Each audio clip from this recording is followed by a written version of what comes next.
गांव में कीर्ति नाम की एक महिला रहती थी। कीर्ति बहुत ही सुंदर थी।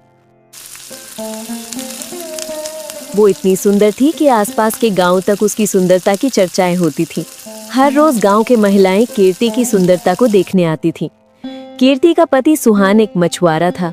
सुबह सुबह का समय था। सुहान मजे से खर्राटे लेकर सो रहा था कि तभी कीर्ति पानी का गिलास लेकर कमरे में दाखिल हुई।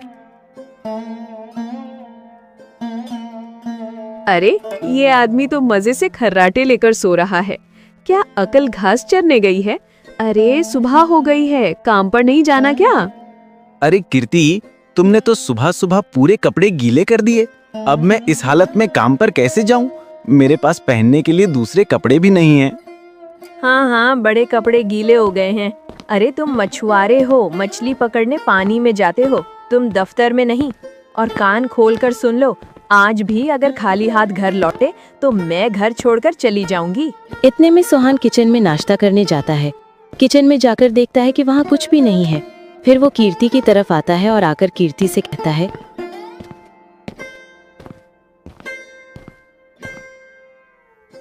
अरे कीर्ति, ये क्या, तुमने नाश्ता नहीं बनाया क्या? कौन सा नाश्ता? अरे, एक ही रोटी का आटा था, वो भी मैं अपने लिए गूंथ कर बना चुकी। अब तुम्हारी रोटी के लिए आटा बचा ही कहाँ है? पहले कुछ कमा लाओ, तब न पका कर दूं। अच्छा, ठीक है। तुमने कर लिया नाश्ता? मतलब मैंने कर लिया नाश्ता। मैं जाता हूँ काम पर। ऊपर वाले की कृपा हुई तो आज तुम्हारे लिए इतनी बढ़िया मछली पकड़ कर लाऊंगा कि पूरा गांव देखता रह जाएगा।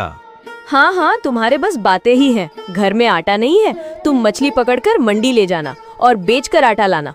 और हाँ, अगर कुछ ना लाए तो याद रखना, मैं घर छोड़कर चली जाऊंगी, बता देती हूँ।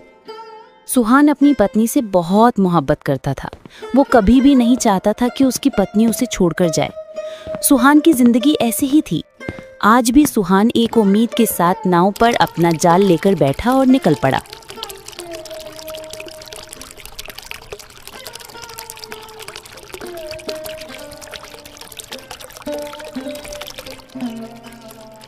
सुहान अपनी नाव लेकर बड़ी नदी के पास पहुंचा। उसके मन में बार बार कीर्ति की बातें गूंज रही थीं। तभी सुहान की नजर अपने साथी मोहन पर पड़ी, जो ढेर सारी मछलियां लेकर जा रहा था। सुहान ने मोहन को आवाज लगाई, अरे मोहन भाई, आज तो आपकी निकल पड़ी, इतनी सारी मछलियां, क्या बात है? मगर मोहन ने उससे कोई जवाब नहीं दिया, जैसे वो उसे घृणा की नजर से देख रहा हो। दरअसल सुहान को कभी कभी ही मछलियां मिलती थीं, जिससे उसके घर का गुजारा मुश्किल था। तो वो बाकी मछुआरों से मछलियां मांग लाता था ताकि उससे और उसकी पत्नी को एक वक्त का खाना मिल सके। ये सब लोग मुझसे इतनी नफरत क्यों करते हैं? ऊपर वाले, तुझसे उम्मीद है, आज बस इतनी कृपा करना कि जाल खाली ना निकले।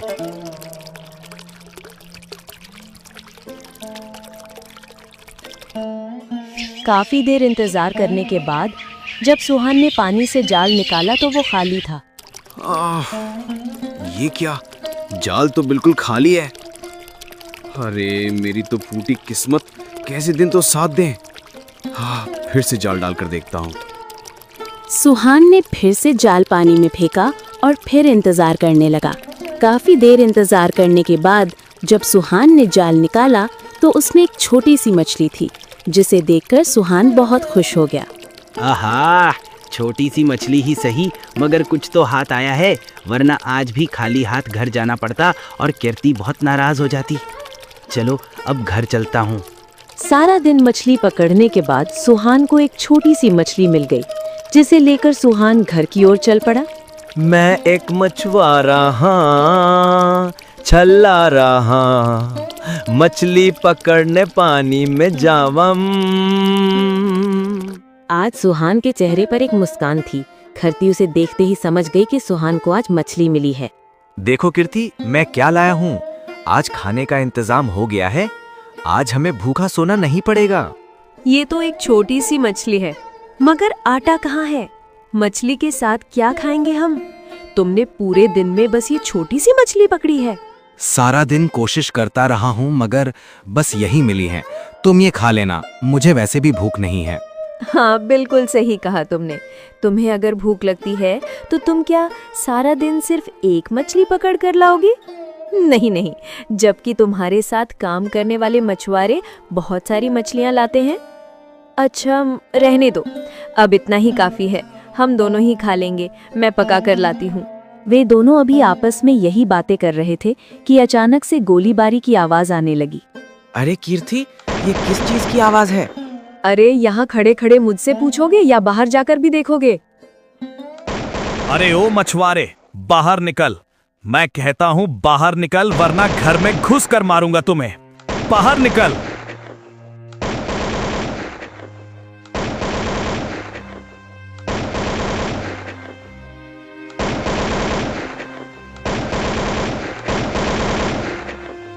सुहान घर से बाहर आया और सेठ को अपने घर के बाहर देखकर हैरान रह गया। प्रणाम सेठ जी, आप यहाँ और इस तरह मेरे घर के बाहर गोलियां क्यों चला रहे हैं? सब खैरियत तो है ना? खैरियत ही तो नहीं है। बता, भूल गया क्या? तुझे याद दिलाने ही तो आया हूँ। हम मेरे पैसे कब दे रहा है? सेठ जी, मैंने आपसे वक्त लिया था। अगले महीने की 5 तारीख को मैं आपके सारे रुपए भेजकर चुका दूंगा। सारे रुपए दे देगा, पर कहाँ से लाएगा? सुना है तेरे पास खाने तक के पैसे नहीं है। मेरा रुपया कहाँ से लौटाएगा? सेठ जी, मैंने आपको बताया है ना, मैंने जो तारीख थी है उसी तारीख पर मैं आपको रुपए लौटा दूंगा। कहाँ से लौटाएगा मेरे रुपए? अपनी शादी पर लिया था तुमने कर्ज, अपनी पत्नी से नहीं मिलवाएगा हमको क्या? अरे तेरी विवाह के लिए रुपए तो हमने ही दिए थे, इतना तो हक बनता है हमारा। शोर शराबा सुनकर करती भी बाहर आ जाती है। सुहान अभी सेठ से बात कर ही रहा होता है कि सेठ की नजर करती पर पड़ती है और वो तुरंत बोल उठता है। अरे इतनी सुंदर स्त्री, ये तुम्हारी पत्नी है? अरे इतनी सुंदर लड़की तुम्हें किसने दे दी? तभी तो कह रहा था अगले महीने सारा पैसा लौटा दूंगा। तेरे पास तो खजाना है, ये खजाना हमें दे दो, हम तुम्हारा सारा कर्ज माफ कर देंगे। क्या कहते हो? सेठ जी, होश में तो हैं आप? ये मेरी पत्नी है, समझे? मेरी पत्नी। अब तुरंत यहाँ से दफा हो जाइए। मैं अगले महीने की 5 तारीख को खुद आपकी हवेली आकर पैसे दूंगा। अब दोबारा मेरे घर आने की हिम्मत मत करना, वरना अच्छा नहीं होगा। हाँ हाँ, जाता हूँ, लेकिन सुन ले, अगर अगले महीने मेरे पैसे नहीं मिले ना तो याद रखना बहुत बुरा होगा, समझा? चलो लड़को, निकलो यहाँ से, अब इससे अगले महीने ही निपटेंगे। बड़ा इज्जतदार बनता फिरता है, जेब में एक पैसा नहीं और बातें देखो इसकी। तुझे तो मैं अगले महीने ऐसा सबक सिखाऊंगा कि जिंदगी भर याद रखेगा। सेठ के जाने के बाद करती सुहान से बहुत झगड़ती है, क्योंकि आज करती के आत्मसम्मान को ठेस पहुंची थी। जिस इंसान को उसने अपने जीवन साथी के रूप में चुना था, वो उसकी हिफाजत करने में नाकाम रहा था। करती ने गुस्से में सुहान से कहा, बस यही सुनने को रह गया था क्या? कितने बेशर्म आदमी हो तुम। छी छी, मुझे तो घिन आती है।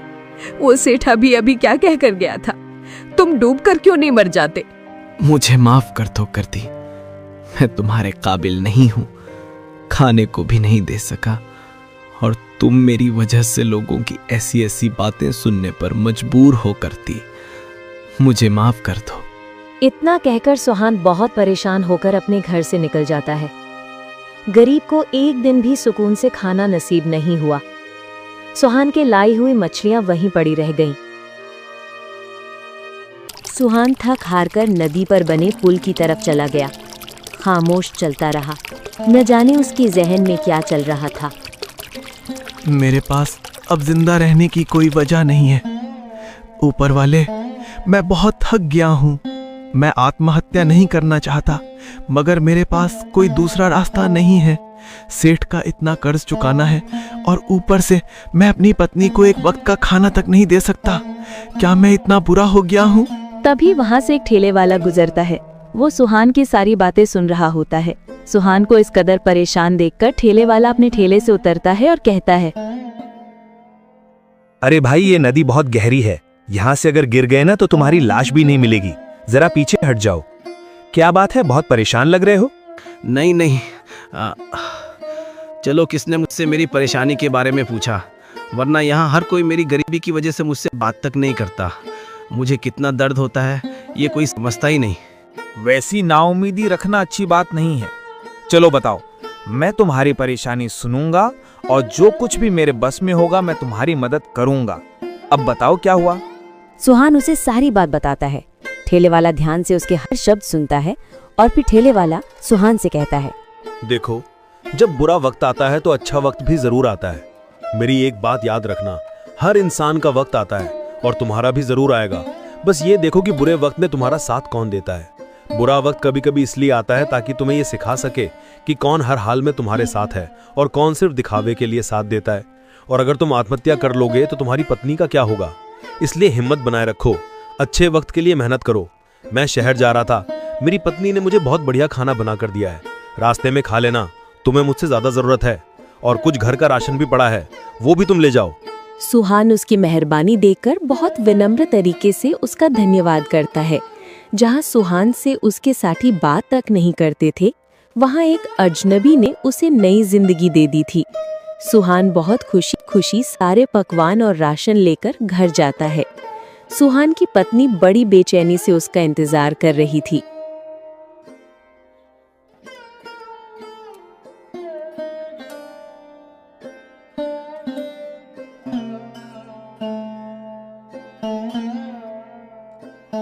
करती, देखो मैं तुम्हारे लिए आज क्या क्या लाया हूँ।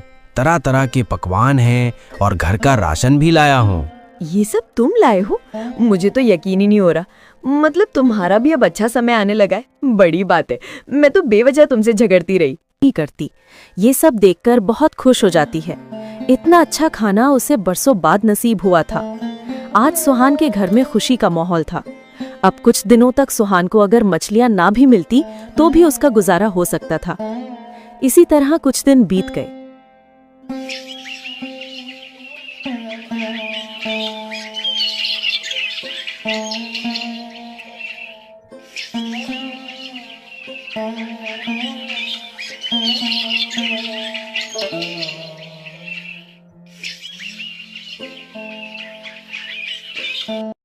कुछ दिन तक तो सब अच्छा चलता रहा, मगर जब घर की वही हालत हो गई तो करती फिर से सुहान से लड़ने लगी। कल रात से मैंने कुछ नहीं खाया है। जो राशन तुम लाए थे वो खत्म हो गया है। क्या समझते हो कि बस उसके बाद मैं कुछ नहीं खाऊंगी? अरे मेरी किस्मत ही फूटी थी जो तुमसे ब्याह हो गया। अब मुझसे ये भूख हड़ताल नहीं होती। अपने आसपास बाकी मछुआरों को तो देखो, हर रोज उनके घर अच्छा भोजन होता है खाने को। उनकी पत्नियां अच्छी जिंदगी जीती है, मगर तुम, धिक्कार है तुम पर। आज अगर कुछ खाने को लेकर नहीं आए तो इस घर में सिर्फ तुम ही लेना। मैं चली जाऊंगी यहाँ से, समझे? नहीं नहीं, ऐसी बातें मत करो। मैं तुम्हारे आगे हाथ जोड़ता हूँ, तुम मुझसे रूठ कर कभी मत जाना। तुम आज शाम तक इंतजार करो, मैं खाने का इंतजाम कर लूंगा। मेरा इंतजार करना, कहीं मत जाना। इतना कहकर सुहान वहां से चला गया।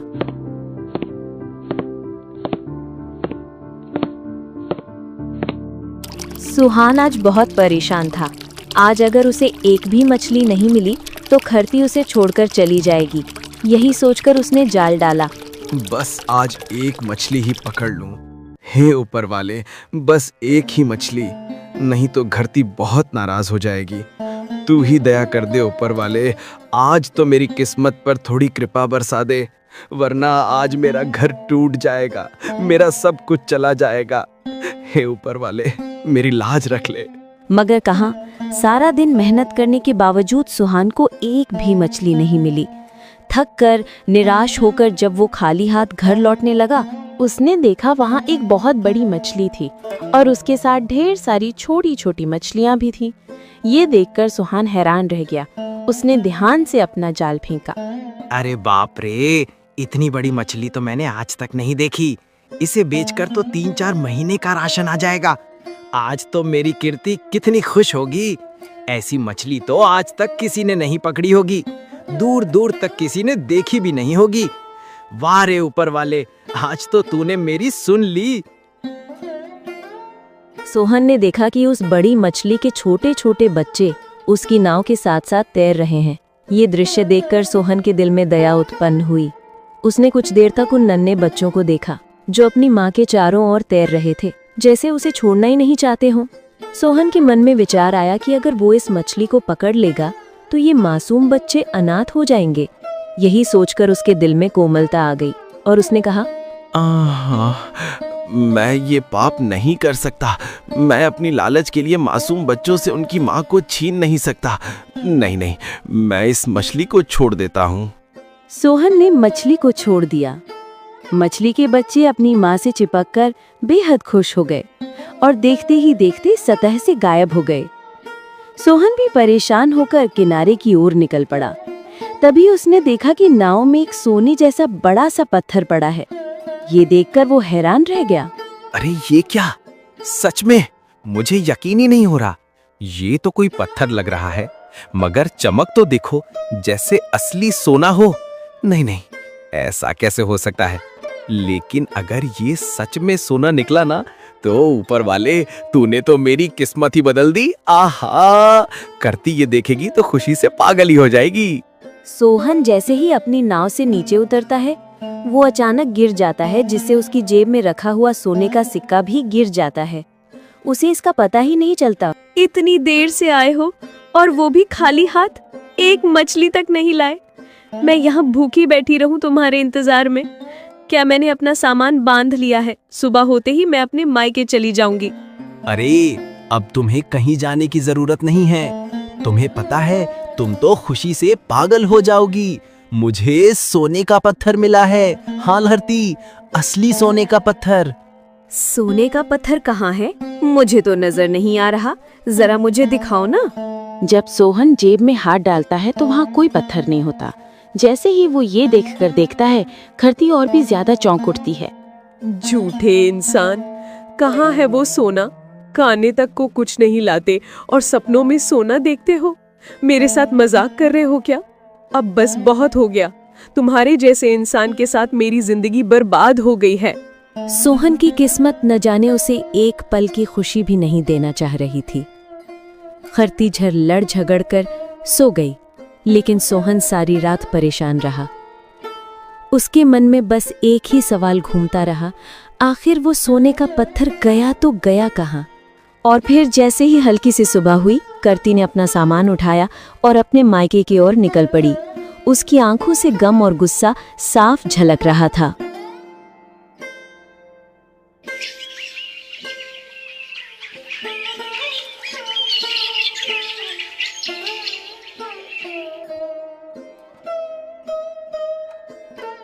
सुबह जब मोहन उठता है तो उठकर कार्तिक को आवाज लगाने लगता है, मगर पूरे घर में उसे कार्तिक कहीं नहीं मिलती। अब मेरे पास तो कुछ भी नहीं बचा। करती थी वो भी मुझे छोड़कर चली गई। एक उम्मीद दी थी तूने, वो सोने का पत्थर, वो भी एक पल में छीन लिया। सुहान ने अभी इतना ही कहा था कि उसकी नजर उस सोने के पत्थर पर पड़ी जो उसकी जेब से गिर गया था। सुहान बहुत खुश हो गया। अब सबसे पहले इसे बेचकर सेठ के पैसे दूंगा, फिर एक अच्छा घर लेकर कुछ कारोबार शुरू करूंगा और एक बड़ा आदमी बनकर कीर्ति को लेने जाऊंगा, मगर थोड़ा वक्त लेकर, ताकि उसे थोड़ा एहसास हो जाए कि मेरे साथ देने के बजाय वो मुझे छोड़कर चली गई।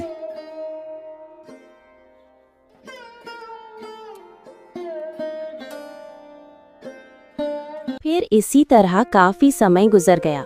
अब सुहान एक अमीर आदमी बन गया था। तभी सुहान का नौकर उसके पास आया और बोला, मालिक, एक करती नाम की औरत मुख्य द्वार के बाहर खड़ी है, कह रही है कि मुझे काम चाहिए। सुहान ने जैसे ही नाम सुना वो समझ गया कि ये सुहान ने उसे अंदर बुलाया। सुहान और कीर्ति दोनों एक दूसरे को देखकर हैरान रह गए। तब सुहान बोला, कीर्ति, तुम यहाँ? मैंने तुम्हें कितना ढूंढा था, मगर तुम मुझे कहीं नहीं मिली। तुम मुझे छोड़कर क्यों चली गई कीर्ति? क्या तुम्हें जरा भी यकीन नहीं था मुझ पर? देखो, मेरा वो बुरा वक्त अब खत्म हो गया है कीर्ति। अब सब कुछ बदल गया है। अब मेरा अच्छा वक्त आ गया है। बस तुम लौट आई हो, अब सब ठीक हो जाएगा। मुझे माफ कर दो जी, मैंने बहुत बड़ा पाप कर दिया है। न जाने उस वक्त मुझ पर क्या गुजरी थी।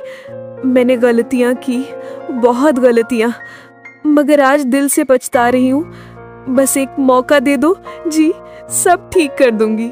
सुहान ने कीर्ति को और कीर्ति ने सुहान को माफ कर दिया और दोनों हंसी खुशी रहने लगे।